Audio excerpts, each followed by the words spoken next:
예수와 나대기 268번째. 죽기 전에 인자가 그 왕권을 가지고. 마태복음 16장 28절. 진실로 너희에게 이르노니 여기 서 있는 사람 중에 죽기 전에 인자가 그 왕권을 가지고 오는 것을 볼 자들도 있느니라. 예수님 당시 유대인들은 하나님 나라는 메시아가 이 땅에 오셔서 이루실 것으로 믿고 있었습니다. 오늘날 많은 기독교인은 하나님의 나라를 죽어서 가는 천국으로 이해합니다. 하지만 예수님께서 말씀하신 하나님의 나라는 사람의 생사와 장소와 관계없습니다. 전능하신 하나님은 어디나 계시며 그곳을 통치하고 계시기 때문입니다. 예수님은 죽으시고 부활하여 하늘과 땅을 통일했습니다. 우리가 예수님 안에 있으면 그곳은 하나님께서 사랑과 진리로 통치하시는 하나님 나라가 됩니다. 우리는 하나님의 다스림에 순종함으로 하나님의 자녀의 삶을 살게 됩니다.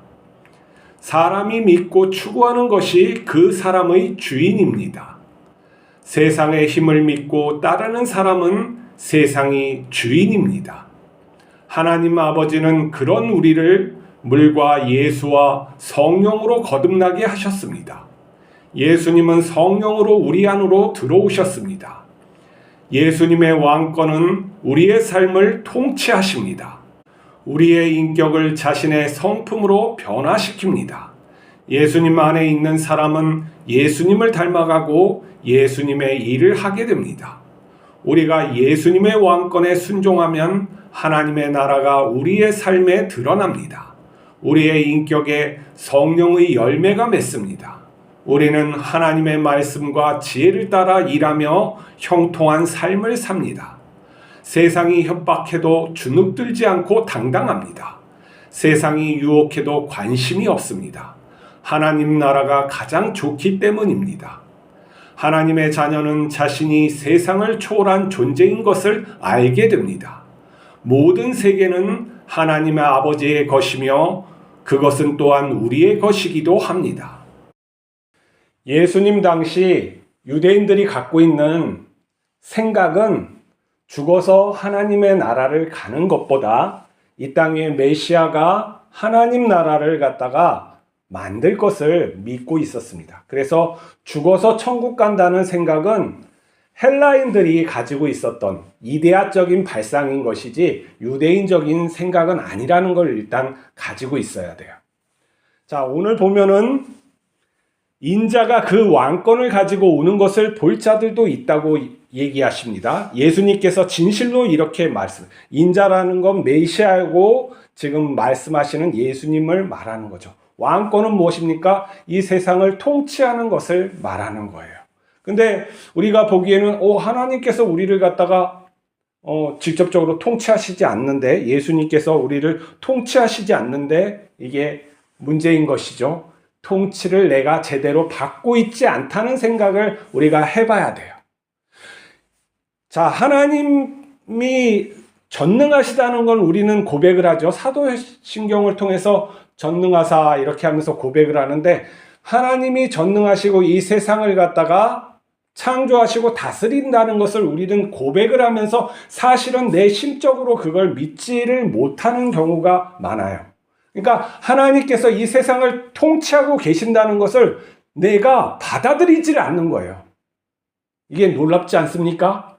분명히 전능하시면은 지금 다스리고 계실 텐데 나는 그것을 갖다가 입으로는 종교적으로는 고백을 하는데 내 삶에서 그 다스리심을 갖다 인정하지도 않고 내가 그것을 목격도 못하는 거예요. 그러면 도대체 하나님께서는 무엇을 하고 계시는가? 세상 사람들은 이렇게 말하죠. 하나님이 없지 않느냐? 아니면은 이 세상을 평화롭게 만들고 그래야 되지 않느냐? 이런 것을 말을 할 수 있는 것이죠. 우리도 이러한 것 때문에 문제 아닙니까? 그렇죠. 우리의 어떤 일어나는 문제를 즉각적으로 고쳐주셔야 되는데 내가 정말 마음 편하게 내 살림을 넉넉하게 하고 내 자식이 잘되게 해준 게 신이 하실 일이고 내가 그것을 하면 더 하나님을 잘 섬길 텐데 왜 그렇게 하지 않으면서 하나님은 다스린다고 하실까? 왜 선악과를 그렇게 만들어 놓다고 하셨을까? 이런 것이죠. 욥을 한번 생각해 봅시다. 욥은 아주 우리가 생각하는 부자로만 생각하는데 그런 게 아니고 완전한 그 당시의 의인이란 말이에요. 가난한 자, 정말 억울한 자를 다 자기가 도와줄 만큼 의인이기도 한단 말이에요. 근데 하나님께서 그에게 어떻게 해요? 사단의 시험을 받게 하시는 거예요. 야, 이거 정말 놀랍지 않습니까? 하나님께서 그냥 천국에 데려가시는 게 도리이시지 왜 그에게 그런 사단의 시험을 주실까 하는 것이죠. 그는 자식도 잃고 아내한테 쌍욕을 들어가면서 저주하고 떠나는 아내를 뒷모습을 보면서 자기 몸에 병을 갖고 그렇게 살고 있었죠. 친구들이 와서 네가 무슨 죄가 있으니까 하나님께서 이렇게 하지 하는 거죠. 우리가 쉽게 그렇게 느낄 수가 있죠. 내가 살림이 이게 안 되는 게 혹시 11조를 안 내서 그런가? 저번에 주일 빠져서 그런가? 이렇게 생각할 수. 그래, 그게 문제야. 네가 무엇인가 잘못한 게 있었겠지. 그걸 찾아서 해결해야지. 하나님께서 너에게 복을 주셔. 새 친구들이 그렇게 압박을 하고 하는 거예요. 아, 근데 욥은 답답한 게 자기한테 아무리 찾아도 잘못한 게 없는 거예요. 아무리 내가 정말 깨끗하게 살았다. 나의 흠이 있는지 너희들이 찾아보고 내가 정말 그런 사람이 아니다. 사도 바울처럼 아유 나는 완전히 깨끗하지. 욥은 사도 바울보다 사실 바리새인 사도 바울보다 욥은 그 몇 단계 더 훌륭한 사람이죠. 나는 완전하다. 도대체 왜 그러는지 내가 하나님한테 따져야 될 상황이다. 우리는 이렇게 얘기하는 거예요. 그러면서 논쟁을 계속 하던 끝에 하나님께서 욥에게 딱 나타나시는 거예요. 그러면서 욥에게 질문을 하시죠. 네가 나의 창조 때 옆에 있었느냐? 네가 또한 이 우주의 크기를 아느냐? 네 존재를 아느냐? 이렇게 하면서 몇 가지 질문을 던질 때 욥이 확 깨달은 거예요. 아, 내가 피조물이구나. 하나님은 너무 크시고 섭리가 오묘하셔서 내가 판단할 수 없구나. 아, 그래. 알았다. 무엇이 잘못됐는지 알았다. 내가 살아있었구나. 내가 주인이고 의로운 존재로 내가 알고 있었구나. 하지만은 하나님 앞에 내가 서보니까 그런 존재가 아니네. 깨달은 거예요. 그래서 내가 죄 가운데 회개합니다 하는 거예요. 내 마음이 내 의를 높이고 있었던 것이지 하나님을 경배하고 있었던 것이 아니고 내가 자유하지 못한 그러한 관계 속에서 하나님을 섬긴다고 하고 있었던 것이죠. 곧 내 중심으로 하나님을 믿고 있었구나 하는 것을 깨달은 거예요. 그리고 하나님은 내가 측량할 수 없고 어떻게 우리가 판단하기 어려운 존재라는 것을 알고 하나님의 그 선하심 앞에 굴복하는 것이죠. 그때 하나님께서 그를 갖다가 깨우쳐 주신 거예요. 그리고 진정한 도약, 정신적인 도약을 하게 하신 것이죠. 이것은 무엇이냐면 예수님이 지금 말씀하신 거하고 일맥상통하는 거예요. 너희가 땅의 존재로, 너희 중심적인 존재로 살지 마라. 인자가 왕권을 가지고 온다는 것은 우리 마음에 신성이 임하는 거예요. 성령이 임하신다는 건 신성이 임하신다는 거고 하나님이 임하신다는 거고 내가 본질상 하나님의 친자녀가 됐다는 거예요. 이게 어마어마하게 놀라운 건데 깨닫지를 못하면은 계속 내가 천국에 가야 된다고 생각하는 거예요. 전능하신 하나님이 나와 함께 하시고 내 중심에 계시고 그 독생자께서 나와 일반인 그런 성품을 나에게 주셨는데 아직도 난 옛 자아에서 굴복하지 않고 자꾸 살아남아서 내 옛 자아, 그 세상의 욕망으로 계속 하나님을 바라보려고 하니까 이것도 안 되고 저것도 안 되고 평화롭지도 않고 맨날 어떤 구원 받았는지 안 했는지 그런 거에 머물러 있는 존재가 되는 것이죠.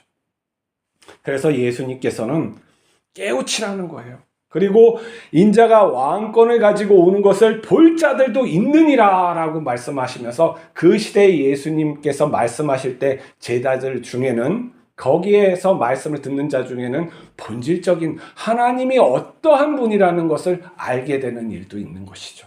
부활을 경험하고 성령 체험을 하고 내 삶 속에서 하나님의 뜻대로 살 때 하나님께서 나와 함께 하심을 드러내 주시기 때문에 내가 천상적 존재가 이미 되었구나라는 것을 알고 이제 내가 그 왕권에 순복합니다 하는 것이죠.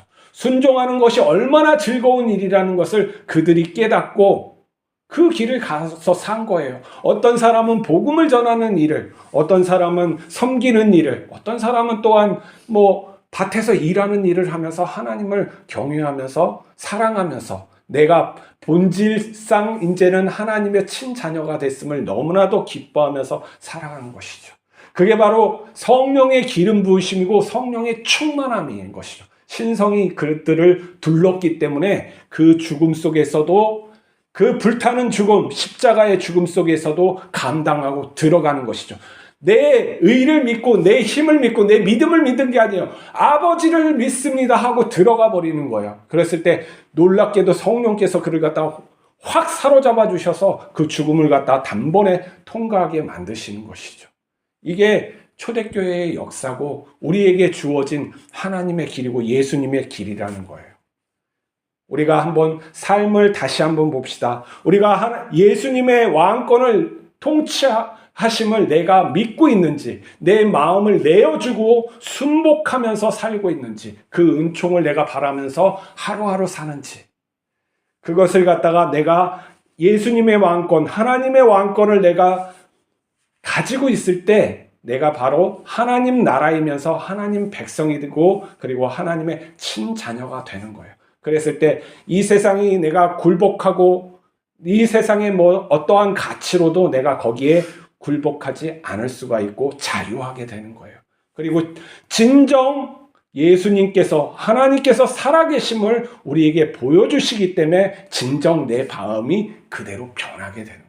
우리는 그거를 위해서 기도하고 날마다 살아가야 합니다. 그게 현실화돼요. 예수님께서 그렇게 살고 가셨잖아요. 그리고 제자들이 그렇게 살고 갔잖아요. 그러면 우리도 그렇게 살 수 있는 거예요. 왜 그러냐면 하나님은 태초나 예수님 때나 우리 때나 동일하시거든요. 욥이 만난 하나님이 우리가 만난 하나님이에요. 우리에게 결코 안 좋은 것을 주는 게 아니라 우리가 정말 성화되어 하나님의 나라에 그리고 이 영원한 존재로 살 수 있는 그러한 가치를 가진 그런 존재로 오늘도 우리를 만드시고 계심을 믿으시기 바랍니다. 그리고 날마다 자신을 내어주세요. 예수님 만들어 달라고 하십시오. 그러면 하나님께서 진흙으로 그릇을 빚듯이 우리를 빚으셔서 영원한 하나님의 나라, 하나님 가까이에서 찬양하게 하실 것을 줄 믿습니다. 기도하시겠습니다. 거룩하신 하나님 아버지, 우리를 불러주셔서 하나님의 성품, 신성에 참여하게 하심을 감사합니다. 우리가 우리 자신을 날마다 내어드리는 삶을 살 수 있게 하여 주시옵소서. 우리가 예수님처럼 거룩한 성자가 되게 하여 주시옵소서. 그리하여 하나님을 온전히 찬양할 수 있고 또한 아름답게 살 수 있는 그러한 존재가 되게 하여 주시옵소서. 오늘도 동행하옵소서. 우리 주 예수 그리스도 이름으로 기도하옵나이다. 아멘.